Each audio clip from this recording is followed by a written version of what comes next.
Hello everyone, welcome back to the channel, and this is the first World of Warships video we've had in a good long while. Well, there's probably a good reason for that. Oh, I love those national voices. Yes, national voices are a thing now, and I truly am loving that. So, for those of you that aren't really familiar with national voices, this is similar to like in World of Tanks, where if you set it to... You go into your settings and you set it to national voice settings. The particular nation that you are playing at the time will influence the commander voiceover, or the basically the voice readouts from the game, as you probably just heard. So what is the point of today's video? And as you can see, we're talking about the Japanese heavy cruisers.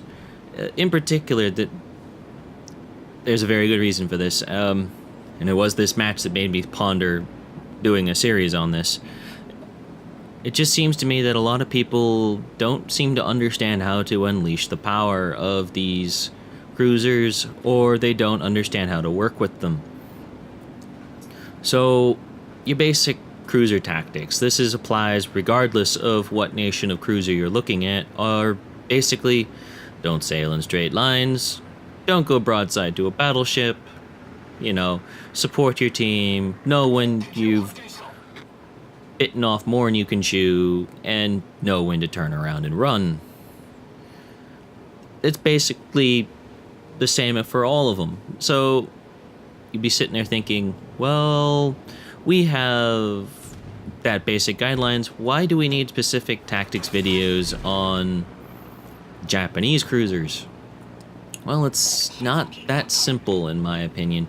It doesn't matter whether we're just looking at the turret configurations, the ammo performance, the way the concealment works out, the neglecting discrepancies in AA and secondary performance, differences in the citadel depth, how easily they're struck from overpenned from the front. And neglecting all of these differences, it's just practical ways in which they require some attention. If I was to give character to the Japanese cruisers, they're quite unique amongst the cruisers, and for a very specific reason, is that they are the most opportunistic hunters on the battlefield. And I mean that to say is, they're not strictly tasked with hunting down destroyers. They're not strictly tasked with air defense. They're one of those very, almost like a chameleon.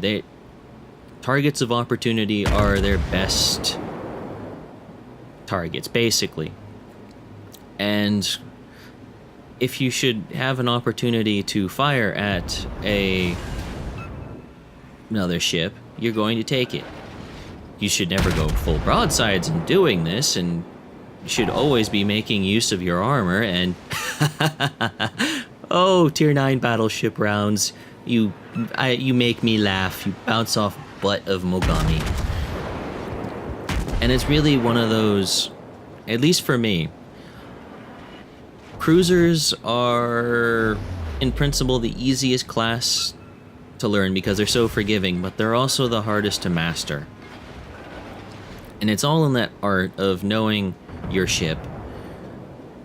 And that brings me on to the next point. Why haven't I done this type of video sooner? To some respects, I have, regarding the Furutaka. I have not really done it much with the Aoba or any of the other cruisers for that matter, because... And I didn't really quite realize this till I was sitting down trying to plan out what I wanted to talk about in this video a little bit more concretely than just coming up on mic and going on about it and waffling like a total madman. Is that even amongst like the Japanese line, you have the performance of the tiers 2 through, not even the 2 through, but the tiers 3 and 4 cruisers. You have the Furutaka, then you have the performance of the tier 6 through 8 cruisers, and then you have the tiers 9 and 10. And the way you approach play with them is different. It's not like when I did the series on the Japanese destroyers, where it's pretty much a very similar style from tiers 2 through 10. There are some minor differences, but really and truly, it's not as big of a difference as when you're looking at like the cruiser lines. And the Japanese ones, they evolve quite rapidly at times, and other times quite slowly.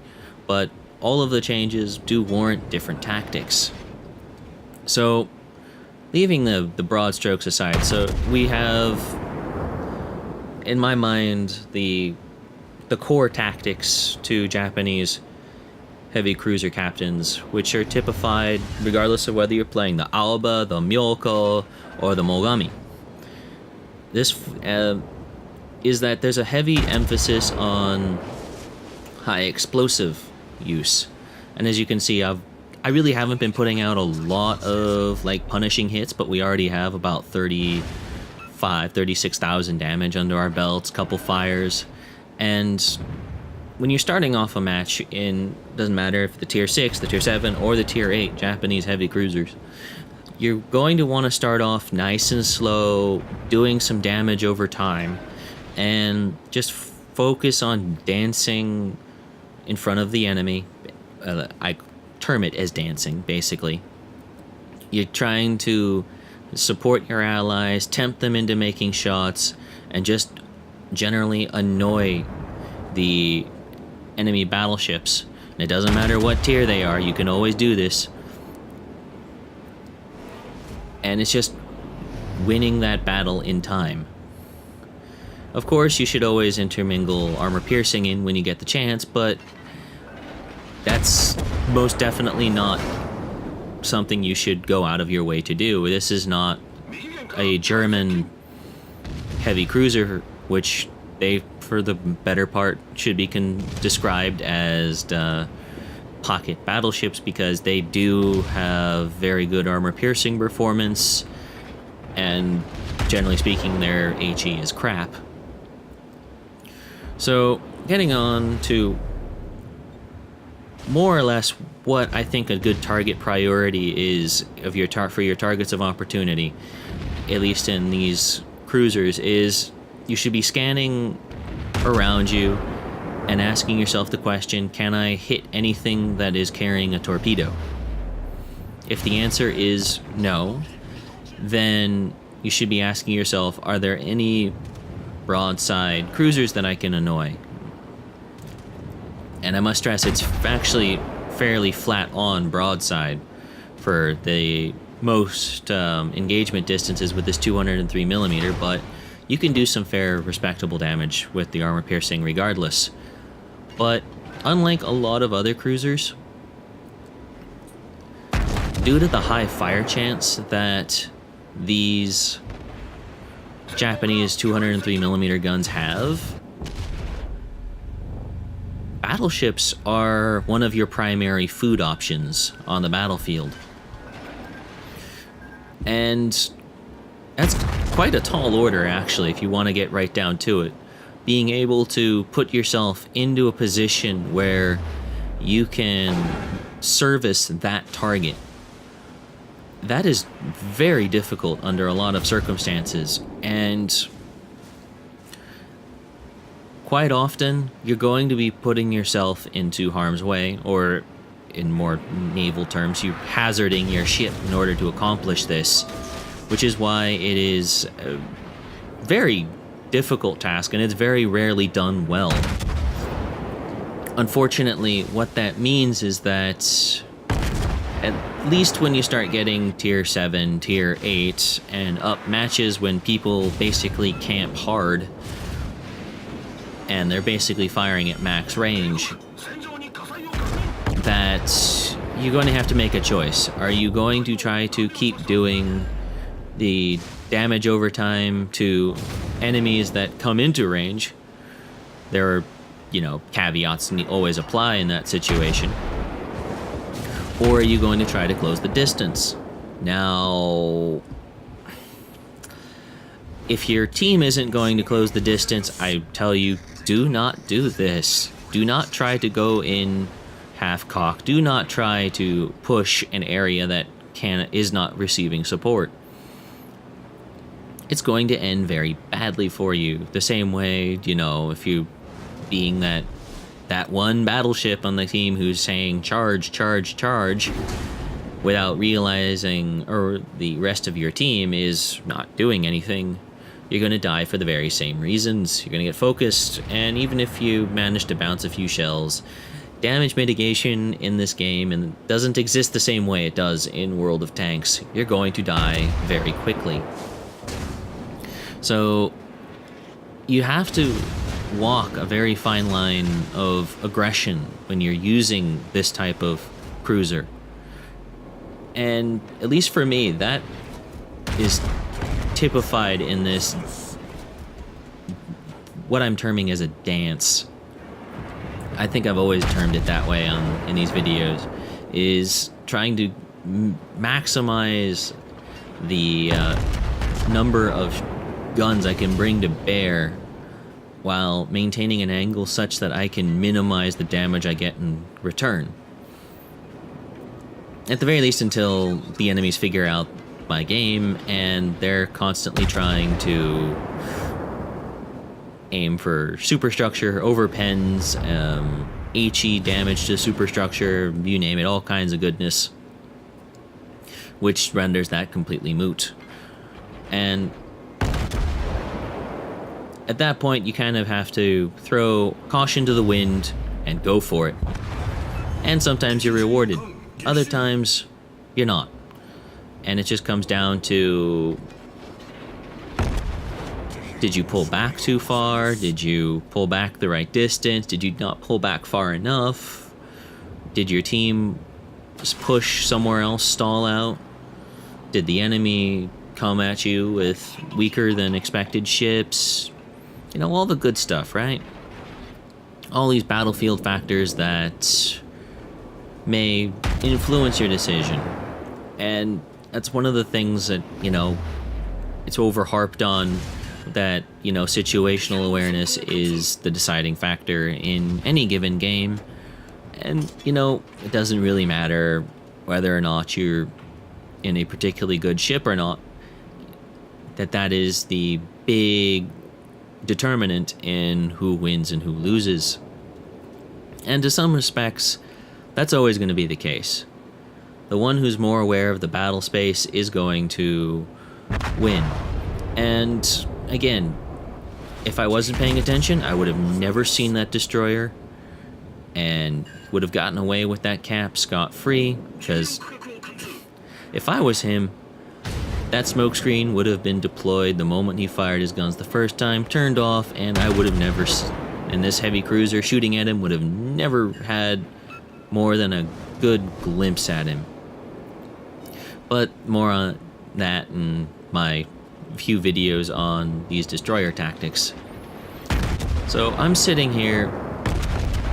This is the best target of opportunity for me, and the reason is that he is a strategic threat. He is capping that point.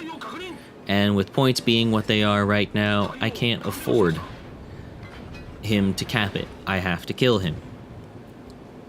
And again, that's coming back down to your targets of opportunity. And now I'm going to explain why I am not going to take this shot right now. Yes, I am spotted, but if you look at the distance very carefully, he is basically giving me about 100 meters of space behind him to hit.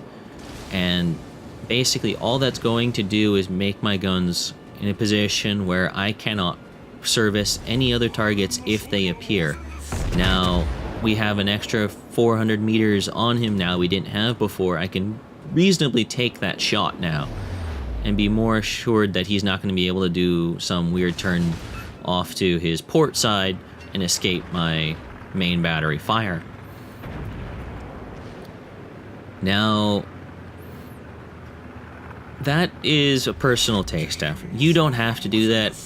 I personally like doing it because it gives me options if some destroyer decides to wander inside of detection range at that bit there.